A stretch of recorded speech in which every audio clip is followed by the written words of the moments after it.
ഇത്രയും നാശമുണ്ടായിട്ട് അതിനെ അതിജീവിക്കാൻ, അതിനെ മറികടക്കാൻ സാർ അവരെ ആഗ്രഹിയില്ലേ?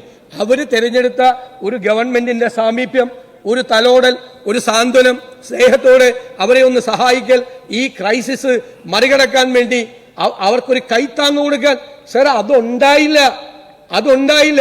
നിങ്ങൾ കേന്ദ്ര ഗവൺമെന്റിലേക്ക് എന്ത് പ്രോജക്റ്റാണ് കൊടുത്തിരിക്കുന്നത്? നിങ്ങൾ ഇതിനകത്ത് നഷ്ടപരിഹാരം നൽകണം എന്ന് ആവശ്യപ്പെട്ടുകൊണ്ട് കേരളത്തിലെ മുഴുവൻ ഈ കൃഷിനാശത്തെ സംബന്ധിച്ച കണക്കുകൾ ശേഖരിച്ചുകൊണ്ട് പ്രത്യേകമായ സഹായം ഈ സംസ്ഥാനത്തിന് നൽകണം എന്ന് ആവശ്യപ്പെട്ടുകൊണ്ട് നിങ്ങൾ കേന്ദ്രത്തിന് കൊടുത്തിട്ടുണ്ടോ? കൊടുത്തിട്ടുണ്ടെങ്കിൽ ഞങ്ങളോടും പറയും. ഞങ്ങളെ എംപിമാരെ കൊണ്ടുകൂടി ഞങ്ങൾ പാർലമെന്റിന്റെ രണ്ടാമത്തെ ഇത് തുടങ്ങാണ്. ഞങ്ങൾ അതിശക്തമായി ആവശ്യപ്പെടാം. കഴിഞ്ഞ ദിവസം മന്ത്രി പറഞ്ഞു, ഒരു താളത്തിൽ പറയാണ് കർഷക ആത്മഹത്യ എന്ന്. സർ, താളത്തിലാണോ കർഷക ആത്മഹത്യ പറയുന്നത്?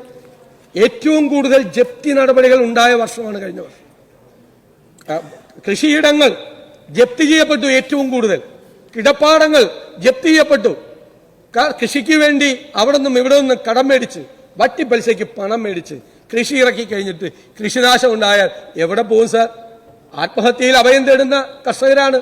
അത് നമ്മളൊരു ട്രെൻഡാക്കാൻ വേണ്ടി പറയുന്നതല്ല. കർഷക ആത്മഹത്യകൾ നടക്കുന്നുണ്ട്. നെൽകൃഷിക്കാർ ഉൾപ്പെടെയുള്ള ആളുകൾ സംസ്ഥാനത്ത് ആത്മഹത്യ ചെയ്യുന്നുണ്ട് എന്ന് നമ്മൾ അറിയണം.